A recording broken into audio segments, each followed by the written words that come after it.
An 89-year-old Canadian snowbird is fighting a pair of tickets issued in the wake of a crash that killed a Stonecrest couple shopping for groceries at the Winn-Dixie stores in the Villages.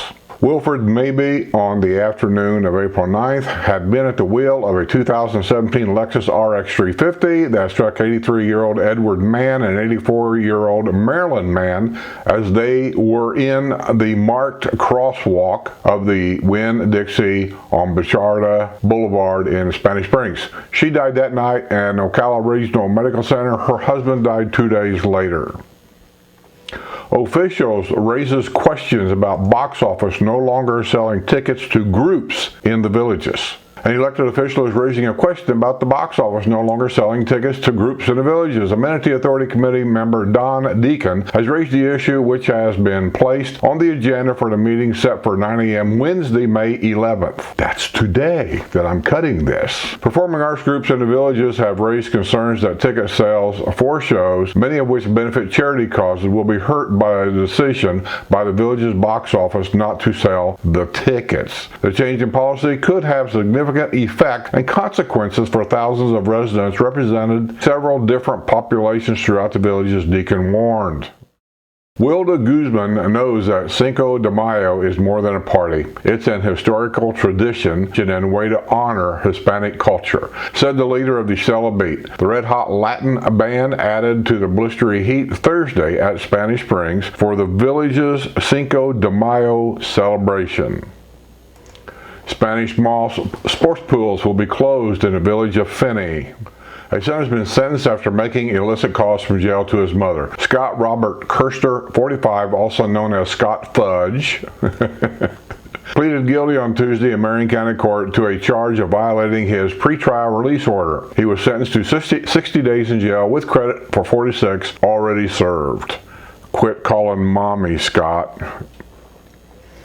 A landscaper was arrested for the second time this year after he was caught back behind the wheel of an uninsured pickup truck. Joseph Byron McCormick, 54, of Wildwood, was driving a Chevrolet Silverado at 8:40 a.m. Tuesday when he was pulled over at the intersection of East Warm Springs Avenue and Mulberry Street in Coleman. The traffic stop was initiated because McCormick was not wearing a seatbelt. The deputy also found that the license plate on the truck had actually been assigned to a trailer, an offense for which McCormick was arrested earlier this year at Lake Sumter Landing in the Villages. McCormick also admitted that his driver's license were suspended and he did not have proof of insurance. Well, of course. That goes without saying around here. He was arrested on a felony charge of driving while license suspended and a misdemeanor charge of having a license plate not properly assigned to the vehicle. He was booked at the Sumter County Detention Center and released after posting a $5,500 bond. How about a ticket for being uninsured? I guess we let that one slide. A speeding driver at the wheel of a vehicle with Texas plates was arrested after he was caught driving without a license. Arturo Balinas Martinez, 37, of Fort Worth, Texas, was driving a white 2011 Volkswagen Jetta with Texas license plates shortly before 8 p.m. Wednesday when he was driving 60 miles per hour in a 45-mile-an-hour zone at East County Road 470 and U.S. Highway 301. According to the arrest report from Sumter County Sheriff's Office, during a traffic stop, it was determined that the native of Mexico did not have a valid driver's license. He was taken into custody and booked at the Sumter County and released after posting a $500 bond. Letter to the editor. I'm reasonably sure the developer, as the Morris family likes to be called these days, doesn't read this publication. But in off chance one of them does, I'd like to offer some food for thought. Let me tell you something that I really know. The developer around here keeps an eye on all these YouTube channels. They know what's going on, and they know what's being said, and they know who is saying it. Your roots and the legacy of your parents and grandparents lie in Spanish Springs Town Square. That's that rumor I was talking about, that Harold Schwartz's ashes is in that statue. The place was so revered by your grandfather Harold Schwartz that he selected it as his final resting place. Your visionary father, Gary Morris, built that town center and named landmark buildings after very dear family members of his own and yours. Whether you recognize it or not, Spanish Springs is a shrine to everything you and everything you have. It should mean more to the developer than any other villager. If speculation you are plotting the demise of this lonely town center is accurate, you should pause to consider the sadness your father and grandfather would feel to see their legacy and your family's roots trashed in pursuit of the almighty buck. And while I understand you see opportunity in the South Villages, it would serve you well to honor your family by preserving it at all cost rather than attempting to systematically erase it. John Canady, The Village of Delmar. Well said.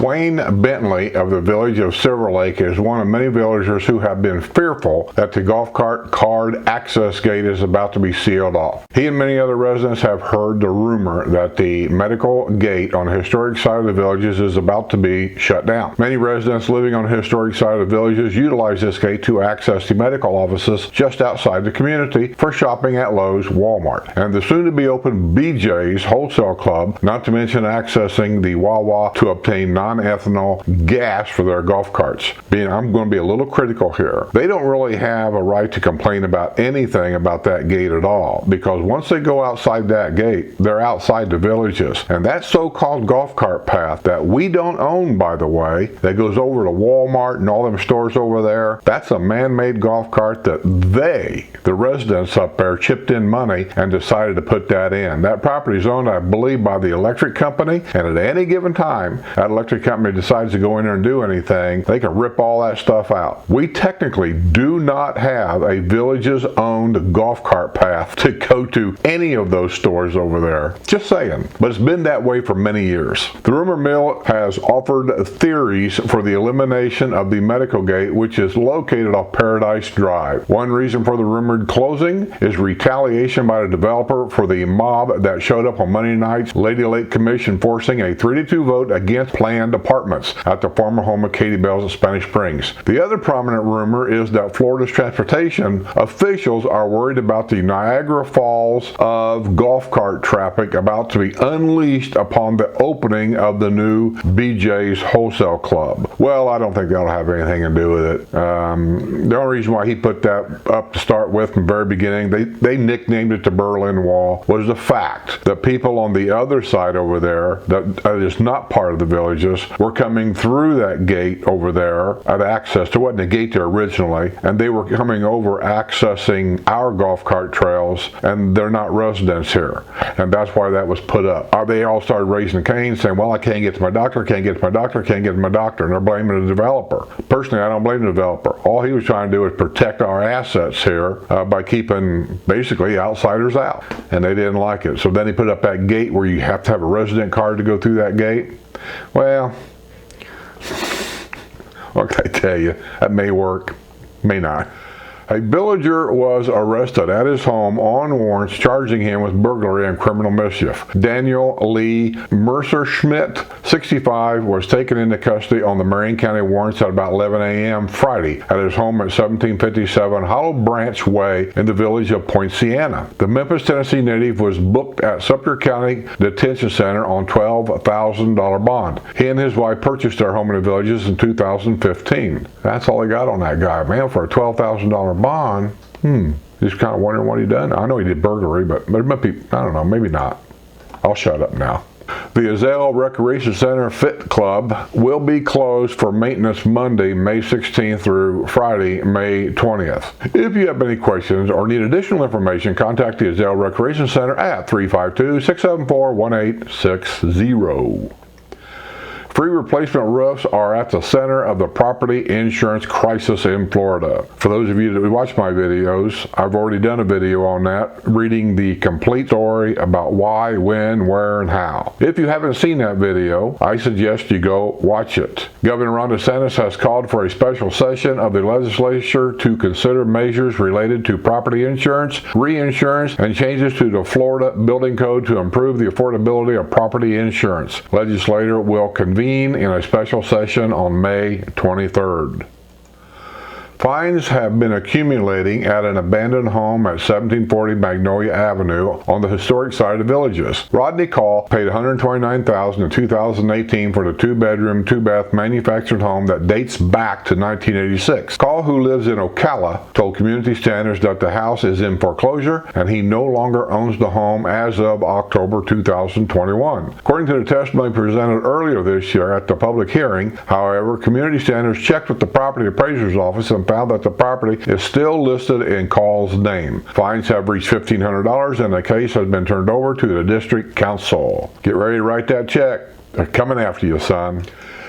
A Village of Hadley woman has been ordered to stay away from liquor after a drunk driving arrest earlier this year. You know how I feel about that, right?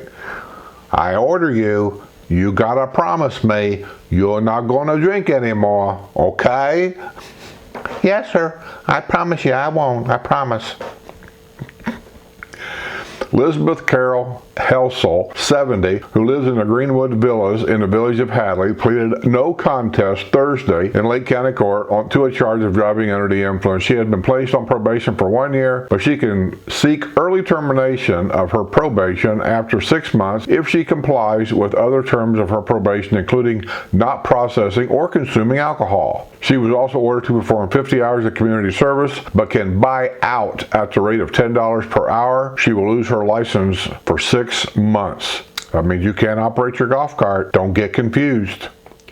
2 men on bicycles were arrested after they were found to be in possession of methamphetamine. Gerald Anthony Hodge, 40, of Eustis, and Glenn Martin Stamberg, 57, of Fruitland Park, have been riding bicycles at about 3 a.m. Wednesday on U.S. Highway 27 and 441 at Picciola Cutoff Road when an officer noticed that neither of the bicycles had proper lighting. According to the arrest report, both men were found to be in possession of methamphetamine and drug paraphernalia. Both men were taken into custody and booked at the Lake County Jail. Bond for each was set at $3,000.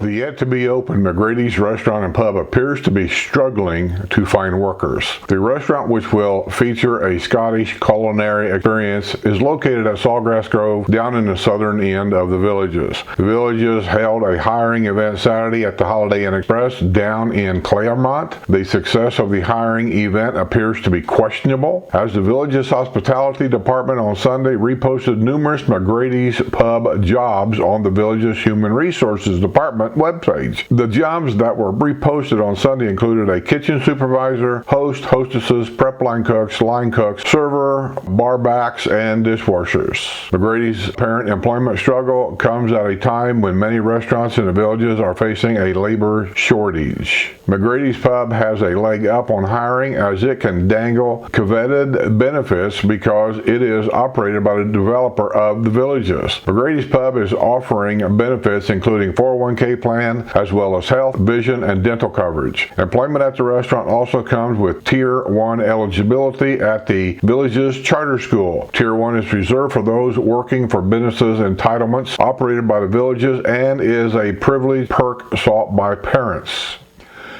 A jury has rendered a verdict in the case of an intoxicated guest who shot at police at the Brownwood Hotel and Spa. This happened about a year ago, I think, maybe a little longer. It's when the hotel was fairly new, almost brand new, and this nutball carried a gun in the hotel, a shotgun or a rifle, I can't remember which one. That was my question from day one. How's he get in there with that? And he goes up there, and I don't even know what they went in there for. I'll read you the story. I'll just shut up. Sumter County jury last week found 56-year-old Gerald Wayne Mills Jr. guilty of connection with the September 8, 2020 shooting at the hotel in the Villages. He was found guilty of multiple charges and aggravated assault. He continues to be held without bond at the Sumter County Detention Center, and sentencing date has not been announced. Wildwood police were dispatched to the multi-story hotel located at State Road 44 after Mills barricaded himself in room 301. When police officers knocked on the door, Mills demanded they slip their identification under the door. The officers held identification up to the peephole of the door, but Mills refused to let him in. He loudly ordered police to back up and then fired 2 shots through the door. Bitch. Big mistake. The bullets nearly struck the officers and the employee of a hotel. Mills then fired 3 shots through the window of his room and used a hotel chair to finish breaking out the glass. He jumped out the window and landed on the second-floor roof. He tossed his weapon onto the ground-level courtyard and turned himself into police. Now, wouldn't it have just been easier just to have opened the door? Did you expect this in a retirement community? Ask yourself this question. Motorists are being urged to remain aware when traveling through the U.S. Highway 27 and 441 construction zone in Lady Lake. Lady Lake Police Department continues to stress the importance of being alert with regard to traffic pattern and speed limits that will vary, creating a hazardous driving condition. I'm telling you, there's a wreck up there like every day, and I've said it on this thing more than once, and I'm going to let it go because I get tired of saying the same thing. If you can avoid that whole area, I would just do so. Sterling Heights Recreation Center, indoor facilities, outdoor facilities, and family pool will be closed for quarterly maintenance on Wednesday, May 25th. Seabreeze Recreation Center will be closed. A man convicted of fatally stabbing his girlfriend in 1989 was jailed Saturday in Sumter County. Charles Thomas Doherty, 61, was arrested by Sumter County Sheriff's deputies on a registration violation. He was being held without bond this weekend at the Sumter County Detention Center. Doherty was a Crystal River construction worker when he fatally stabbed 23-year-old Terry Quinn. He pleaded no contest in Citrus County Court to a charge of second-degree murder. He was sentenced to 30 years in prison, but won early release in 2008. He had previously been convicted of assault charges in Citrus County. He was arrested by Marion County Sheriff's deputies near the entrance to Del Webb Spruce Creek in Summer Hill. Del Webb is like right next door to the Villages up by Spanish Springs on 27 and 441. Letter to the editor. The Governor Ron DeSantis signed a $1 billion tax cut bill, diapers, gas, racing car tickets, etc. among items affected. But why wait to implement the gas tax release until October? We need it now. Not all of us seniors enjoy a healthy pension payout and find it hard to make ends meet on Social Security. That was sent in by Susie Quintana from the village of El Cortez. I hear you, Susie. Windmill and water tower at Brownwood will be demolished this month. The project-wide advisory committee on Monday unanimously agreed to allocate up to $20,000 for the demolition of the decorative windmill and water tower at Brownwood Paddock Square. Wildwood approves ordinances paving the way for growth in the villages. The rapid expansion of villages continues unabated south of State Road 44. Wildwood Commissioners Monday approved 3 ordinances to pave the way for that growth. They gave final approval to an ordinance to create a new community development district south of County Road 470. They voted to send revised plans for the patchwork of 6 areas near State Road 44 and near County Road 470 to the state for review before they come back for final action. They also approved an ordinance to rezone those properties for age-restricted developments. Middleton Community Development District A south of 470 across from the Coleman Federal Prison will be included for 8,280 homes on 2,485 acres. Wildwood Commissioner Marcus Flores recused himself from voting on the district because his wife will serve as vice chair on the Middleton CDDA board. Isn't that convenient? A lost Wisconsin snowbird was arrested after driving a golf cart down County Road 466A in the villages. Colleen Marie Beardsley, 53, was spotted at the wheel of the black club car shortly before 11 p.m. Saturday, traveling eastbound on County Road 466A near Killingsworth Way. According to the rescue report, Beardsley told a deputy that she and a friend who was riding in a golf cart with her were visiting for the weekend from Wisconsin. They said they left Brownwood Paddock Square and were trying to find their way back to the Oleander Villas in the village of Sanibel. The GPS on their phone instructed them to take County Road 466A, but the GPS was apparently not informed that they were traveling on non-street legal golf carts. The deputy suspected the 2 Wisconsiners, or Wisconsinites, were highly intoxicated. Beardsley had trouble performing field sobriety exercises and blamed her recent bunion surgery. She provided breast breath samples that registered .116 and .115 blood alcohol content. She was arrested and charged for driving under the influence. She was booked at Sumter County Detention Center and released after posting a $100 bond. And the answer is, before I get that email, no. You can't take a golf cart anywhere you want to. There are specific rules about that. I've already done a video on it, between the difference between a golf cart and a street legal golf cart. Go watch that video. You'll learn a lot. A 62-year-old villager was arrested after a traffic crash at Lake Sumter Landing. Claire Louise Vandenberger of the village of Caroline was involved in a minor crash at about 8:20 p.m. Friday in the parking lot behind Starbucks, according to the arrest report. During the investigation into the crash, a deputy suspected the New York native had been drinking. She stepped off the line multiple times during the field sobriety exercise and made other mistakes. When a deputy attempted to handcuff Vandenberger, she pulled away. She was guided to the ground by the deputy, but she continued to resist efforts to be handcuffed. Vandenberger cursed the deputy making the arrest and resisted efforts to be walked to the patrol car. Her breath samples were .150 and .142 blood alcohol content. She was booked at Sumter County Detention Center and released after posting a $2,000 bond. You can't drive your golf cart no more. An intoxicated customer was arrested after making an unwanted return to Chili's restaurant in the Villages. Dale Shannon Robinson, 52, of Gainesville, had been drinking all day Friday at the restaurant in Avenida Central and began to cause a disturbance, according to the arrest report. He was asked to leave. An officer found Robinson at the nearby Comfort Inn and Suites and instructed the Georgia native not to return to Chili's. However, the police were called back to Chili's at about 11 p.m. when Robinson was spotted back in the parking lot. He had been pulling the door of a parked motor vehicle while a person was inside. Robinson was arrested on a charge of disorderly intoxication. He was booked at Lake County Jail, where the bond was set at $500. Man, some people just can't handle their booze, I swear. A 22-year-old from the village of Bel Air was arrested on a drunk driving charge after leaving the scene of a crash in a roundabout. A motorist called 911 at about 3 p.m. Thursday after her vehicle was struck by a silver sport utility vehicle in the roundabout at Powell Road and Brownwood Boulevard, according to the arrest report. The woman tried to catch up to the vehicle to get the license plate number, but the other driver left the scene. A short time later, an officer spotted a silver Chevrolet Track matching the hit-and-run vehicle's description at the Circle K on Main Street in Wildwood. The driver of the vehicle was identified as Christina Bacon, who was carrying a Rhode Island driver's license. Bacon, who is living at 1825 Naples Place in the village of Bel Air, said she was unaware she had hit another vehicle, but left because she did not know what else to do.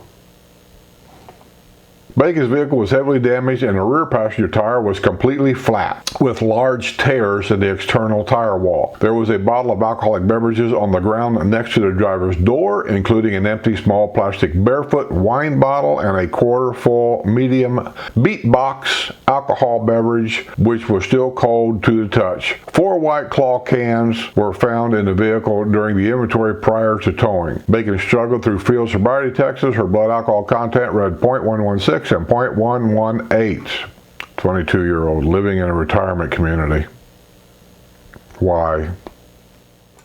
A villager was arrested after he was caught back behind the wheel of a car after the loss of his license as a result of a drunk driving conviction. Greg Don Vick, 64, who lives in the Lee Villas in the village of Marsh Bend, was driving a beige Toyota sedan shortly after 9 a.m. Saturday on U.S. Highway 27 and 441 at County Road 466 in Lady Lake when a check of the license plate revealed the vehicle's registered owner had a driver's license which had been revoked, according to arrest report. A traffic stop was initiated at the 200 block of West Guava Street. The officer making the traffic stop confirmed that the Chicago native's driving privileges have been revoked for 5 years following a 2018 conviction for driving under the influence. Ooh, you are almost there. He admitted his license was revoked but claimed he was working through his lawyer to get his license reinstated. He was taken into custody and booked at Lake County Jail. He was released after posting a $2,000 bond. The opening date has been announced for BJ's Wholesale Club in Lady Lake. The store will open Friday, May 13th. The opening will bring the retailer's total number of locations to 229 in the United States. The new club will have a BJ's gas location on site and offer members everyday low fuel prices with the opportunity to earn extra discounts through the BJ's Fuel Savers program. The Lady Lake BJ's gas location marks the company's 159th gas station and includes 12 fueling positions, offering a regular, premium, and diesel fuels. Additionally, this new location will feature golf cart parking with charging ports, making the store accessible to its surrounding community. Our team members are thrilled to open our doors to the Lady Lake community. We are looking forward to expanding our footprint in the Florida market by bringing our expansive offerings to the smart saving members of Lady Lake. I imagine Friday will be a madhouse over there because I know Sue told me, I probably got this wrong. Anybody that's watching this, if you know more, leave it in the comment below. I think in our newspaper here, or we got a leaflet in the mail or something for residents in the villages anyway, and probably every retirement community around here really, we got like a 30-day free membership. So for opening day, if everybody around here got a free membership in the mail, place will be a madhouse. A villager's intoxicated son was arrested after an ambulance was called for his mother at a restaurant at Wildwood Paddock Square. The woman was being treated inside the Sumter County EMS ambulance shortly before 6 p.m. Mother's Day at the Bluefin Grill and Bar, according to a rush report from the Wildwood Police Department. Donald Patrick Williams, 33, who lives with his mother in the village of Pine Ridge in the Fruitland Park section of the Villages, was beating on the back doors of the EMS vehicle and was cursing, yelling, flailing his hands. An officer approached Williams in the effort to de-escalate the situation, and he could smell the odor of alcoholic beverage emitting from his breath as he spoke. His mother had passed out on the ground, and people had been trying to help her prior to the arrival of the ambulance. Williams, who stands 6 feet 4 inches tall, wanted to enter the ambulance because his mother's purse was in the emergency vehicle and he wanted to get the house keys from her head bag. Mommy, let me in. I need the keys to the house. I can't get in the house. Williams threatened bystanders and emergency personnel. The report indicated he became aggressive with the police and placed in handcuffs. Williams was arrested on a charge of disorderly intoxication. He was booked at the Sumter County Detention Center and released after posting a $250 bond. I think that's the news. I got to get this stuff together and get it out there. That's the news for this week. I know nothing really funny in there, nothing really exciting in there. It's just the same old stuff, but it gives you, the people that don't live here, that are wanting to maybe move down here and check things out, the real goings on in and about the villages. So as Paul Harvey would say, that's the rest of the story. Don't leave your key in the golf cart.